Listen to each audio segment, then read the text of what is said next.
Pemirsa, Anda masih menyaksikan Breaking News bersama dengan saya Camar Haendar langsung dari Gedung Mahkamah Konstitusi Jakarta Pusat. Hari ini adalah hasil ataupun juga pengumuman dari sengketa Pilpres 2024, dan untuk membahas lebih lengkapnya lagi sudah bersama dengan kami Titi Anggraini selaku pakar hukum kepemimpinan Universitas Indonesia. Selamat pagi Mbak Titi, apa kabar? Sehat? Selamat pagi Mas Camar, alhamdulillah sehat. Sehat atau secerah udara Jakarta. Hari ini luar biasa ya, cuacanya cerah dan mudah-mudahan nanti hasil dari sidang sengketa Pilpres 2024 ini bisa diterima oleh seluruh masyarakat Indonesia. Kalau kita bisa lihat dari 4 kemungkinan yang terjadi ya, apakah nantinya akan ada diskualifikasi ataupun tidak, ataupun juga adanya pemilu ulang atau tidak, kemungkinan yang paling mungkin terjadi untuk hari ini diumumkan itu seperti apa menurut Anda? Iya, pertama kalau kita lihat peluang putusan Mahkamah Konstitusi. Putusan Mahkamah Konstitusi itu ada 3 kemungkinan ya. Kemungkinan yang pertama kalau dari sisi peraturan dulu, yang pertama itu adalah permohonan tidak dapat diterima. Yang kedua, permohonan ditolak. Yang ketiga, permohonan dikabulkan.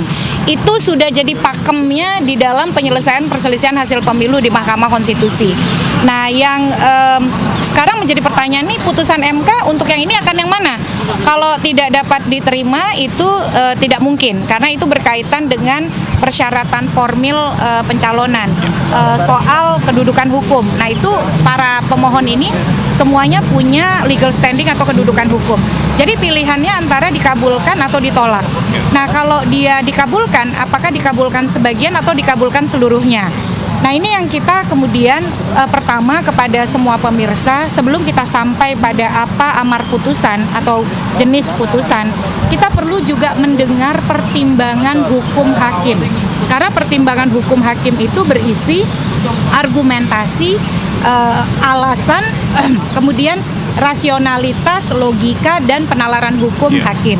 Jadi berdasarkan hal itulah hakim kemudian sampai pada kesimpulan menolak atau mengabulkan, begitu ya. Nah, sekarang bagaimana dengan proses persidangan yang kemarin? Sebagai publik kita hanya bisa melihat apa yang terjadi di ruang persidangan kan. Kita tidak bisa memeriksa surat atau bukti-bukti tertulis yang dihadirkan oleh para pihak. Jadi kita hanya bisa mendengarkan apa itu isi permohonan atau itu jawaban dari termohon, keterangan pihak terkait, keterangan Bawaslu, keterangan pihak lain yaitu 4 menteri dan DKPP, termasuk juga saksi dan ahli.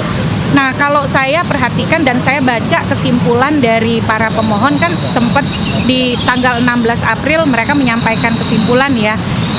Kalau memperhatikan arah dari persidangan, mahkamah yang memanggil menteri dan DKPP, lalu juga diberikannya kesempatan untuk menyampaikan kesimpulan, artinya mahkamah itu bukan hanya pengadilan angka-angka, tapi juga dia menggali keadilan substansial atau substantive justice. Bagaimana asas dan prinsip pemilu itu ditegakkan. Nah, kalau kita lihat dalil dari para pemohon, kan yang pertama dia mempersoalkan persyaratan pencalonan. Rujukannya itu adalah putusan 90 dan pelaksanaan putusan 90, yaitu bagaimana KPU mengoperasionalisasi putusan 90 soal syarat usia. Jadi yang ditekankan adalah mereka menganggap pencalonan Gibran ini tidak sah karena ketika KPU menindaklanjuti putusan 90, KPU tidak mengubah peraturan KPU terkait dengan pencalonan, yaitu peraturan KPU nomor 19 tahun 2023. Nah, dalam hal ini itu menjadi dalil adanya permohonan diskualifikasi pasangan calon Prabowo Gibran, ditambah dengan dugaan-dugaan kecurangan, antara lain seleksi KPU yang bermasalah, KPU-nya yang tidak netral, lalu juga kecurangan melibatkan mobilisasi aparatur sipil negara oleh para penjabat, kemudian politisasi kepala desa perangkat desa, dan juga politisasi program-program sumber daya negara. Saya kalau melihat proses dan perdebatan, kita kan ini, kalau saya kan tadi ya hanya mengandalkan pada alat bukti dan logika hukum. Tetapi ini juga tidak bisa sepenuhnya akurat begitu, karena hakim memutus itu berdasarkan alat bukti dan keyakinan hakim. Untuk yang diskualifikasi, saya menduga itu tidak akan dilakukan oleh Mahkamah Konstitusi. Kenapa? Karena putusan 90 itu produk Mahkamah Konstitusi. Sampai hari ini itu tidak pernah diganggu gugat. Bahkan di putusan MK yang terakhir, putusan nomor 141 tahun 2023, MK memang mengubah pendirian hukumnya dengan mengatakan usia itu kebijakan hukumnya pembentuk undang-undang. Tapi kalau mau diubah, kata mahkamah ada syarat alternatif yang paling dekat itu adalah gubernur. Hanya saja kalau mengubah itu harus pembentuk undang-undang yang mengubah, DPR dan pemerintah, dan itu harus dilakukan setelah 2024, bukan 2024. Artinya untuk 2029. Ya. Nah, jadi dari sana mahkamah itu tetap pragmatis soal putusan 90. Yang kedua adalah soal DKPP yang memberikan sanksi etik, karena KPU tidak mengubah peraturan KPU. Sekarang pertanyaannya, itu kan pelanggaran oleh KPU. Selama ini Mahkamah Konstitusi dalam praktik perselisihan hasil pilkada itu yang menjadi rujukan banyak diskualifikasi ya, dan Mahkamah pernah beberapa kali mendiskualifikasi calon kepala daerah Di pilkada ya? di pilkada. Itu Mahkamah tidak pernah mendiskualifikasi calon karena KPU-nya yang salah. Oke. Jadi Artinya apakah itu bisa dijadikan rujukan untuk sekelas pemilihan presiden juga? jadi begini, kalau misalnya misal secara faktual seseorang calon itu tidak memenuhi syarat, contoh syarat untuk menjadi calon itu kan adalah pendidikan minimal SMA. Tapi ternyata dalam praktiknya di Mahkamah Konstitusi terbukti dengan bukti yang tidak dapat dibantah, calon itu bukan lulusan SMA. Mahkamah walaupun pilpres pasti akan membatalkan. Pasti akan membatalkan. Tapi di sini yang salah itu adalah pelanggaran KPU. KPU tidak mengubah peraturan KPU yang menindaklanjuti putusan MK nomor 90. Apakah beban pelanggaran itu bisa diberikan kepada pasangan calon atau kepada calon dalam hal ini Gibran untuk menanggung kesalahan KPU lalu kehilangan hak konstitusionalnya sebagai calon?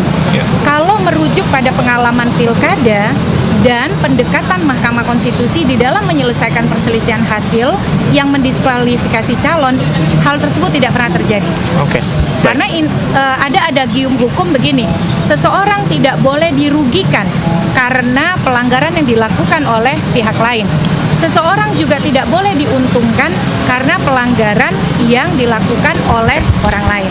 Termasuk dengan pelanggaran yang dilakukan oleh Mahkamah Konstitusi oleh Ketua MK, karena dari 01 dan juga 03 tetap bersikukuh bahwasanya bisa tetap didiskualifikasi karena dari prosesnya saja Ketua MK juga sudah dinyatakan bersalah. Iya. Logika sederhananya begitu. Tapi kita kembali kepada logika MK. Jadi dirunut dulu ya. Setelah putusan 90 pada tanggal 16 Oktober, Mahkamah Konstitusi menerbitkan putusan 141 tahun 2023. Putusan 141 itu bunyinya begini. Itu pengujian yang sama soal syarat usia. Jadi Mahkamah di dalam pengujian syarat usia di putusan 141 itu pasal 169 huruf I Undang-Undang 7 2017 mengatakan dia tuh berubah pendirian hukumnya. Kalau sebelumnya kan usia 40 tahun dengan syarat alternatif pengecualian boleh jadi capres, cawapres kalau pernah menjadi pejabat negara yang dipilih melalui pemilu atau pilkada. Nah, di putusan 141 Mahkamah mengatakan syarat usia itu adalah kewenangan pembentuk undang-undang atau yang disebut dengan open legal policy, kebijakan politik hukum terbuka dari pembentuk undang-undang.